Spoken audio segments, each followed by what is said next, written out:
నమస్కారం అండి. నా పేరు లక్ష్మి అండి. మనం ప్రతిరోజు కూడా ఈ కార్తీక మాసంలో కార్తీక పురాణం రోజుకు ఒక అధ్యాయం చెప్పుకుంటున్నాం కదండి. ఈరోజు వచ్చేసి మనం 21వ అధ్యాయం చెప్పుకోవాలి. చూడండి, కార్తీక పురాణం 21. కార్తీక వ్రతము ఉద్యాపన మరియు ఫలములు. ప్రారంభం. పార్వతీదేవి శివుడికి నమస్కరించి అడిగింది, ప్రభో, రాజు హేమాంగుడు చేసిన కార్తీక వ్రతం వలన మోక్షం పొందిన కథ ఎంతో పవిత్రంగా ఉంది. ఇప్పుడు ఈ వ్రతాన్ని పూర్తి చేసిన తర్వాత ఎలా ఉద్యాపన బ్రాకెట్లో వ్రత ముగింపు చెయ్యాలో దాని ఫలమేమిటో చెప్పండి. అప్పుడు మహాదేవుడు ప్రేమతో ఇలా చెప్పాడు.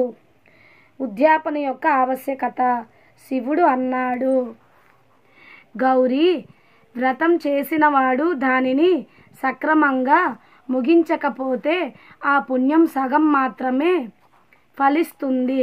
కాబట్టి కార్తీక మాసం చివరలో ఉద్యాపన బ్రాకెట్లో వ్రత సంపూర్ణ ముగింపు చేయడం తప్పనిసరి. ఉద్యాపన విధానం. 1వ పాయింట్, దీపదాన సమర్పణ. కార్తీక మాసం చివరి రోజు సాయంత్రం కనీసం 21 లేదా 108 దీపాలు వెలిగించి శివలింగము, తులసి చెట్టు, నదీ తీరం, గోశాల, ఆలయం దగ్గర ఆ దీపాలను సమర్పించాలి.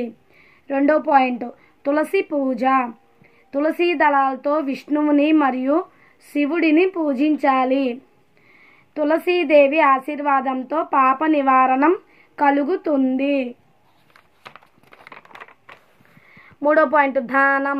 బ్రాహ్మణులకు బంగారము, వస్త్రము, నూనె, దీపస్తంభం, ఆహారం మొదలైనవి భక్తితో దానం చెయ్యాలి. 4వ పాయింట్, అన్నదానం మరియు భోజనం. ఉపవాసం చేసిన భక్తులు భోజనం చేయడానికి ముందు పేదలకు లేదా సద్గురువులకు భోజనం పెట్టాలి. 5వ పాయింట్, శివనామ స్మరణ మరియు హరినామ కీర్తన. రాత్రంతా జాగరణ చేసి ఓం నమ శివాయ, ఓం నమో నారాయణాయ అని జపం చెయ్యాలి. పుణ్యఫలం. శివుడు అన్నాడు, కార్తీక మాసంలో వ్రతం చేసి ఉద్యాపన చేసిన వారు బ్రహ్మ హత్యాదిక పాపాల నుండి విముక్తులు అవుతారు. వారికి పుణ్యఫలం వేద యజ్ఞంతో సమానంగా లభిస్తుంది. వారు కైలాసమో వైకుంఠమో చేరుతారు. తమ వంశం 7 తరాల వరకు పాపరహితం అవుతుంది. పార్వతీదేవి ఆశ్చర్యం. పార్వతీదేవి అడిగింది, ప్రభో, కార్తీక మాసం ఉద్యాపన చేసిన వారు జన్మ మరణ చక్రం నుండి తప్పించుకుంటారా? శివుడు సమాధానం ఇచ్చాడు, గౌరీ, అవును, ఈ మాసంలో వ్రతం ముగించిన వారు పునర్జన్మ పొందరు. వారు శివలోకంలో నిత్యానందాన్ని అనుభవిస్తారు. ఇది నా హామీ అని చెప్పి శివుడు అమ్మవారు పార్వతీదేవితో చెప్తారు. 21వ అధ్యాయం సారాంశం.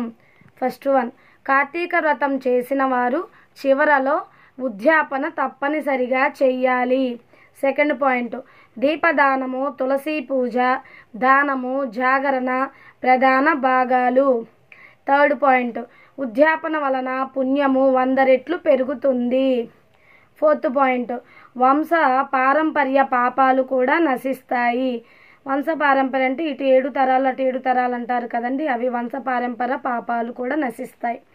5వ పాయింట్, ఉద్యాపన చేసిన వారు కైలాసము లేదా వైకుంఠ లోకాన్ని పొందుతారు. 21వ రోజు అధ్యాయం సమాప్తం. 21వ రోజు అధ్యాయం ఇది అండి. మనకు వచ్చేసి 21వ అధ్యాయం కదా. ఓం నమ శివాయ, ఓం నమ శివాయ, ఓం నమ శివాయ, ఓం నమో నారాయణాయ, ఓం నమో నారాయణాయ, ఓం నమో నారాయణాయ. లోకా సమస్త సుఖినో భవంతు, సర్వే జనా సుఖినో భవంతు.